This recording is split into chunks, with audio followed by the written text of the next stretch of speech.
नाव में आप सभी का स्वागत है। मैं हूं सुमित और इस वित्त वर्ष का आखिरी कारोबारी सत्र और बढ़िया जोरदार तेजी के साथ इंडेक्स आज बंद होता हुआ दिखाई पड़ा। आज आप लोगों को शायद ये रियलाइज हो गया होगा, मैं हमेशा क्यों बोलता हूं कि लार्ज कैप में रहिए, बढ़िया क्वालिटी कंपनी में रहिए। आज के पुल बैक से अंदाजा हो ही गया ना कि जिस तरह से पुल बैक आता है लार्ज कैप में, वो ऐसे ही आता है कि बाजार जब घूमता है तो सबसे पहले वही चलते हैं। इसीलिए आज सबसे heavy weight Reliance, TCS, HDFC bank, Infosys, ये सब के सब चलते हुए आपको दिखाई पड़े। इन्हीं के दम पर बाजार आज चला इनफैक्ट। इसके अलावा आज मिड कैप में भी एक्शन था। 250, 2000, 300, करीब करीब 2400 शेयर ऐसे थे जो कि तेज़ी में थे। 500, 650 शेयर ऐसे थे जो कि बिकवाली के साथ कामकाज कर रहे थे। लेकिन लार्जली आज ब्रॉडर बेस्ड मार्केट्स से ज़्यादा आपको एक्शन दिखाई पड़ेगा फ्रंट लाइन में, यानी हैवी वेट्स में। और ब्रॉडर बेस्ड मार्केट्स भी सपोर्टिव थे, वहाँ पर भी कामकाज था। लेकिन जो कैश मार्केट शेयरों में बढ़िया बाइंग फियास्को था बीते सत्र में, वो आज नहीं था, वो थोड़ा सा एब्सेंस था उसमें। लेकिन अदरवाइज फिर भी एक अच्छा दिन, जबकि भारतीय बाजारों में ज़ोरदार तेज़ी, चौतरफा खरीदारी, सारे सेक्टर तेज़ी में, ऑटो, मेटल, रियल्टी इवन जो सबसे बड़ा अंडर परफॉर्मर था वो चलते हुए दिखाई पड़े। फार्मा, IT सब में तेज़ी थी, तो अच्छा दिन। और अक्रॉस द बोर्ड बाइंग आज इंडेक्स में अलग अलग स्टॉक स्पेसिफिक होते हुए दिखाई पड़ी। सीधे सवाल जब आपके सिलसिले पे नज़र डालता हूँ, वैसे आज की एक बाइंग की वजह ये भी मान लीजिए आपकी वो रीबैलेंसिंग है, तो रीबैलेंसिंग का इम्पैक्ट या फाइनेंशियल ईयर NAV मेंटेन करने के लिए भी आज बाइंग आते हुए दिखाई पड़ रही है। ओके, सवाल जवाब का सिलसिला। When can one say that bull market is back, what milestone to look for? Anil sir, 20% तेजी का एक बेसिक आंकड़ा होता है कि 20% मंदी या 20% तेजी is bull market and beer market.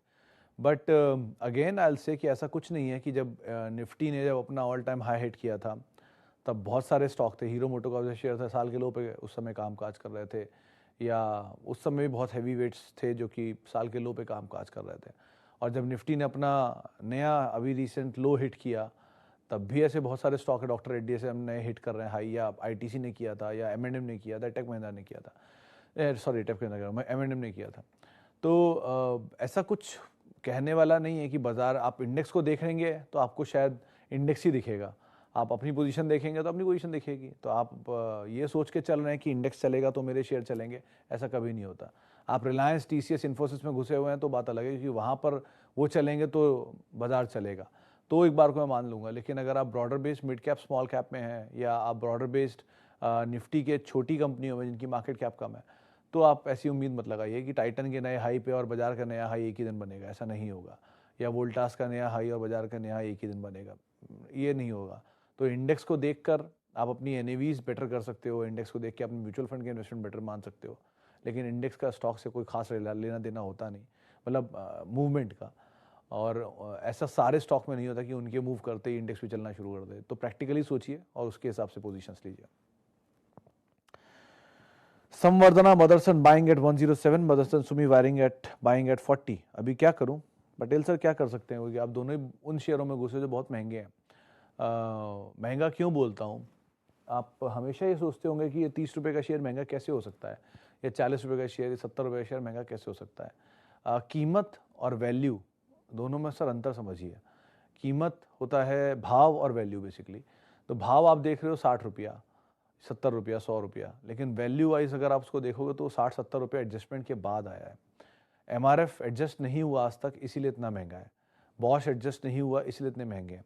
जो एडजस्ट हुए जा रहे हैं वो मदरसन है। मदरसन 13 बार बोनस दे चुका है। शायद 2003 में इसका IPO आया था, आई थिंक। हाँ, शायद 20 साल में नहीं, 25 तो पहले हुए थे। 93 में इसका IPO आया होगा, 93 में इसका IPO आया था। तब से लेके अब तक ये इतने बोनस स्प्लिट दे चुका है। मतलब मैं वो साल थोड़ा कंफ्यूज कर रहा हूँ, लेकिन ये मान लीजिए कि 26, 27 या 30 सालों के अंदर मदरसन ने 26 सालों में इसने इतने बोनस दिए हैं। तो 2000 या 1999 जो भी इसका साल था लिस्टिंग का, तब से लेके अब तक 13 बोनस, 2 स्प्लिट, और शायद 1 या 2 डीमर्जर। इसके बाद अब आप उन शेयरों को लेके बैठे हो और उन उम्मीद में बैठे हो कि उस तरह के रिटर्न देगा। तो कंपनी ख़राब नहीं है, कंपनी बहुत अच्छी है, इसमें कोई दो राय नहीं है। One of the finest auto ancillary company है। बट स्टॉक ऑलरेडी इतनी बढ़िया तेज़ी दिखा चुका है, तो आप उससे क्या उम्मीदें लगा रहे हो, आप वो भी सोच लो।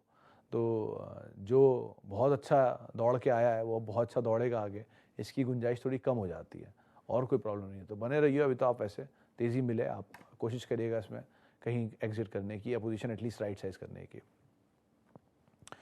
दोस्तों, अगर आप बाज़ार में अपना पैसा इन्वेस्ट करना चाहते हैं तो अभी जुड़े एंजल ब्रोकिंग के साथ में, क्योंकि यहाँ आपको मिलती है एक अच्छी एडवाइस और भरोसेमंद सर्विस, और यहाँ अकाउंट ओपन करना भी है बिल्कुल फ्री ऑफ कॉस्ट। तो आज ही जुड़े एंजल ब्रोकिंग के साथ में। अकाउंट ओपनिंग लिंक डिस्क्रिप्शन में है।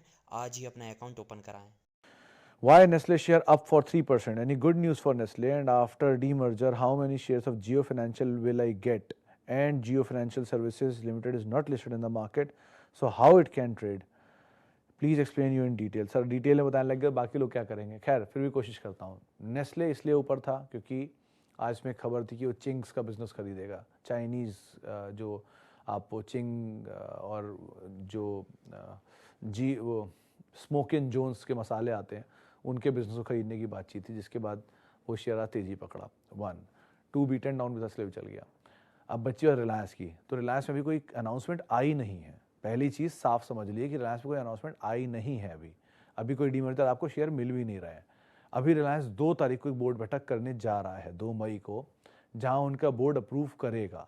अगर उसने अप्रूव कर दिया, जिसकी गुंजाइश है कि वो कर देगा, अगर उसने अप्रूव कर दिया तब अप्रूवल की बात है 1:1 1:1 होगा। अगर आपके पास एक रिलायंस का शेयर है तो आपको एक और रिलायंस का जो जियो फाइनेंशियल बिजनेस है उसका शेयर मिल जाएगा।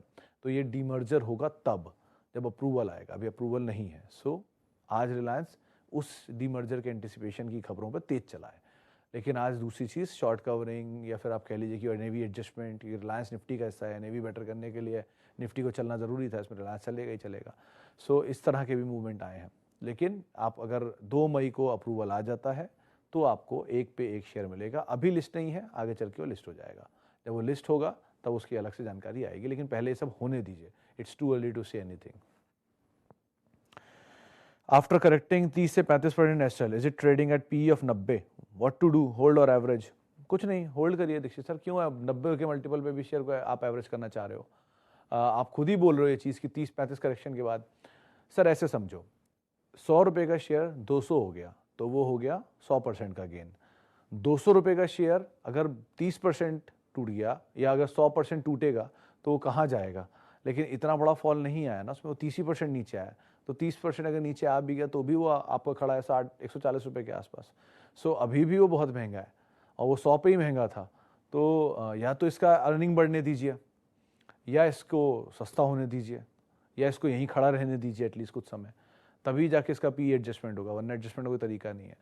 तो बेटर यही है कि आप वेट एंड वॉच करें, थोड़ा और नीचे मेरे तो ऐड करें, क्योंकि कंपनी तो ऑलरेडी बड़ा रनअप दिखा चुकी है। ये पेंट का कारोबार और पाइप का कारोबार, दोनों कारोबार का मल्टीपल ले रहा है, तो इसके लिए एवरेज कहीं 67-68 का पी या 70 का पी मिल जाए तो बढ़िया है। वो पी के आसपास कहीं हो जाए तो आप इसमें एंटर कर सकते हो। सो कॉल अकॉर्डिंगली आप लीजिएगा। लेकिन ऐसा नहीं है कि 2 दिन में बाजार चला तो दुनिया बिल्कुल वैसे ही हो गई जैसी थी पहले। कुछ भाव बदला है, अभी भावनाएं नहीं बदली हैं। तो आपको अगर अच्छा माल नीचे मिल रहा है तो ऐड करिए, और अगर आपको लग रहा है कि बाजार में तेज़ी में आपको अपने शेयर निकलने और आपको तेज़ी मिल गई है तो निकल जाइए, ज़्यादा बेटर है। बजाज फाइनेंस को तेज़ी मंदी से कोई मतलब नहीं है क्या? लॉस बुक कर लूँ क्या? अच्छे मार्केट में भी नहीं चलता है।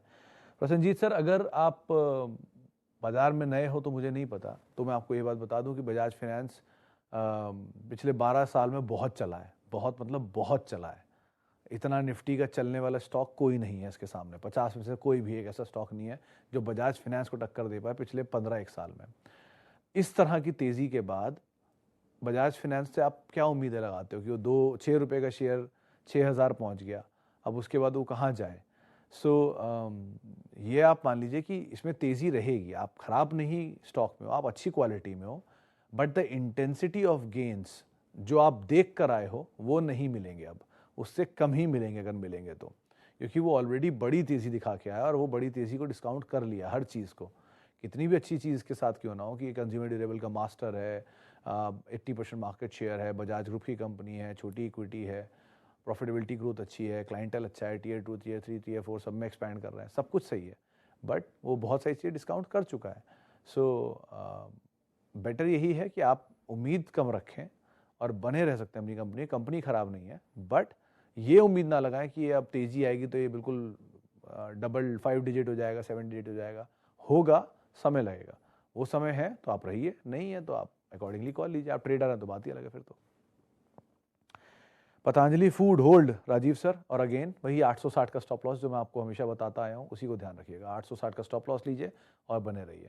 860 इसलिए क्योंकि वो बाय बैक का प्राइस था जो इस बार भी हिट नहीं हुआ। वहाँ से 2 तेजी थी पकड़ी और आज अपर सर्किट भी था, पता नहीं क्लोज हुआ कि नहीं उसमें। सो आप अभी तो बने रहिए, बस 860 का स्टॉप लॉस ध्यान रखिएगा। मेरे सेक्टर में, मेरे पोर्टफोलियो में ऑटो सेक्टर नहीं है, कोई 2 नाम आप सजेस्ट कर सकते हैं जो अच्छे वैल्यूएशन पर मिल रहे हों।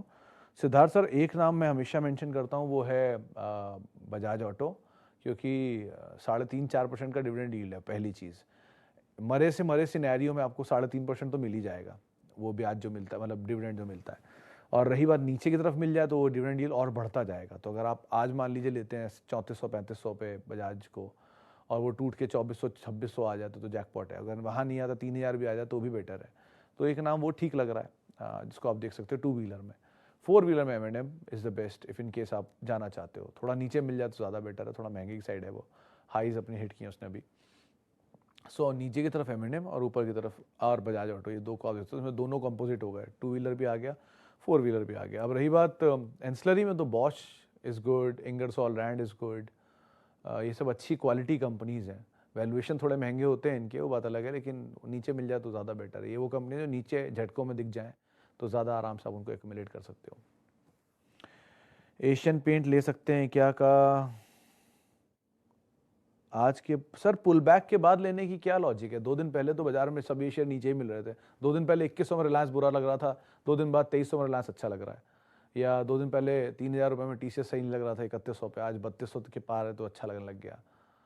मतलब ये लॉजिक नहीं समझ में आते मुझे। कभी 1150 रुपये में था 2 दिन पहले टाटा कम्युनिकेशन, नहीं समझ में आया, आज 1250 पे अच्छा लग रहा है।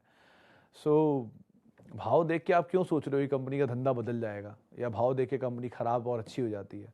भाव से कुछ नहीं बदलता सर, सब कुछ प्रॉफिटेबिलिटी से चलता है। एक क्वार्टर का मुनाफा आ गया और अच्छा है तो अगले क्वार्टर तक रहेगा, उसके बाद डिसाइड किया जाएगा कि उसके नंबर और ख़राब हैं और अच्छे हैं।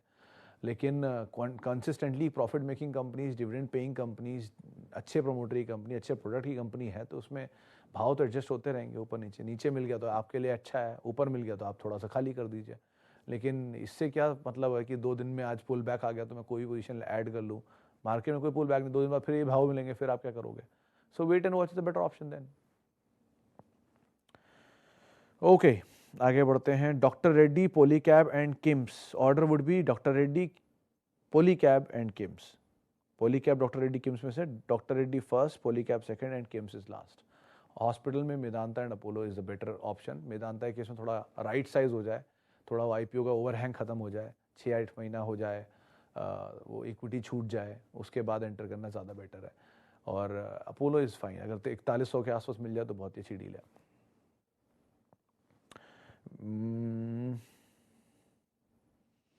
I bought Maruti after management bought from live market, but after that day Maruti not rising. Any news?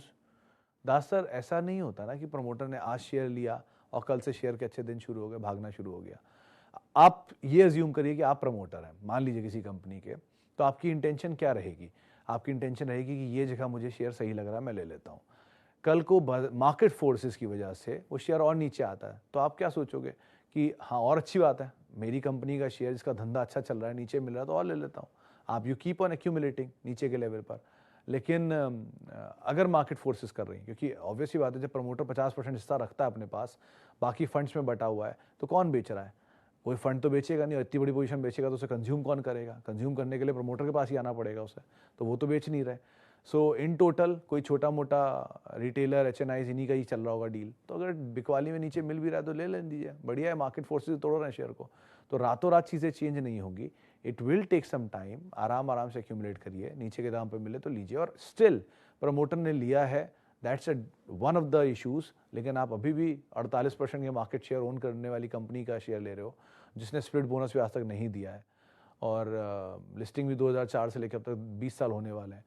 Return बहुत नहीं आया, लेकिन कंपनी तो अच्छी है, एटलीस्ट यू कैन होल्ड।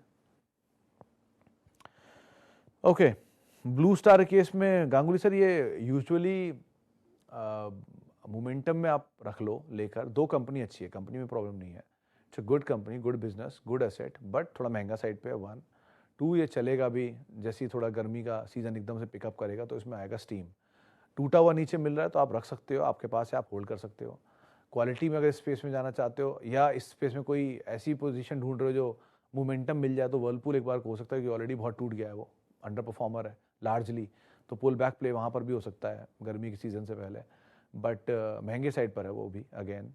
लेकिन ये पूरा स्पेस महंगा है और उसमें आपने जो 2 उठा रखा, मतलब जोड़ लिया हुआ है, वो ठीक कंपनी है, it's a good company to own, आप आराम से उसको लेके भी बैठ सकते हो as of now.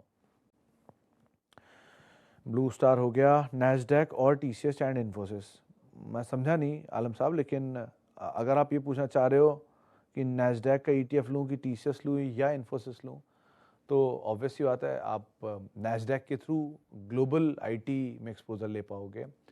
TCS and Infosys TCS और इन्फोसिस हो सकता है, एंड नैस्डैक एंड टीसीएस और इन्फोसिस होगा आपके केस में।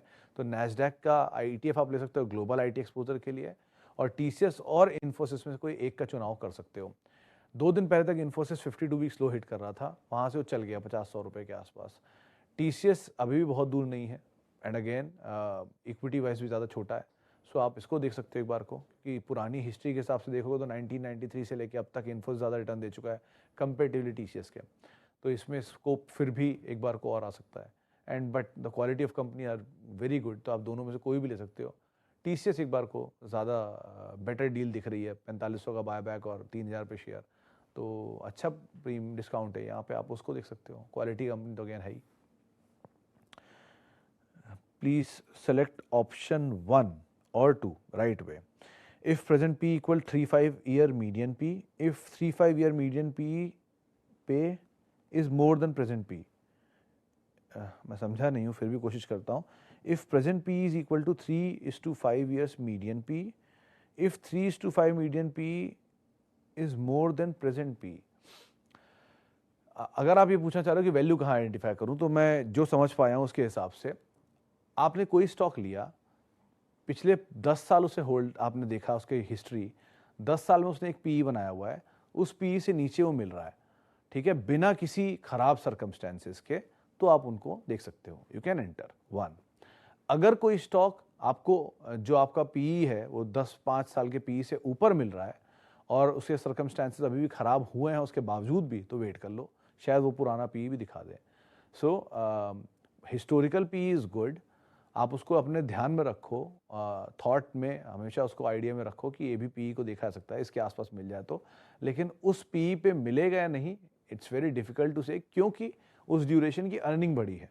तो अगर 100 रुपये अर्निंग थी किसी कंपनी की और 1000 रुपये का शेयर था, 10 का पीई था, लेकिन अगर उस कंपनी की अर्निंग 200 रुपया आ गई तब से और 10 का पीई लेके चलता है, तो अब 2000 रुपया दाम हो गया ना। तो ये मान लो कि वो गिर के किसी भी टाइम आएगा तो वो 10 के पीई पे नहीं आ जाएगा, क्योंकि वो 10 का पीई आएगा तो भी 2000 रुपया आएगा। सो अर्निंग इंप्रूव हो गई है, तो उसके हिसाब से आपको यहाँ पर कॉल लेना होगा, और लाइक वाइज आप कॉल लीजिएगा। तो डायरेक्ट हमेशा historical P is not the right benchmark, but you can take it into consideration always.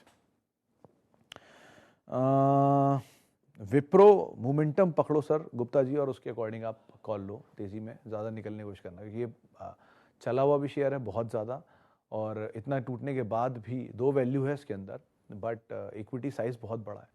So momentum मिलेगा, थोड़ा बहुत पैसा आए, आप किसी और आईटी कंपनी में स्विच कर जाओ, ज़्यादा बेटर है विप्रो के कंपैरिजन में। कंपनी ख़राब नहीं, बट इक्विटी साइज़ बहुत बड़ा है, तो स्लो थोड़ा मूव रहेगा, बस यही कंसर्न है। फिर आप इशू उठाओगे कि चलता नहीं है टाइप्स, तो बेटर ये कि थोड़ा थोड़ा करके आपको तेज़ी मिले। जो है नई पोजीशन आप होल्ड कर सकते हो, पुरानी पोजीशन होल्ड कर सकते हो, नई किसी और आईटी में डाल सकते हो।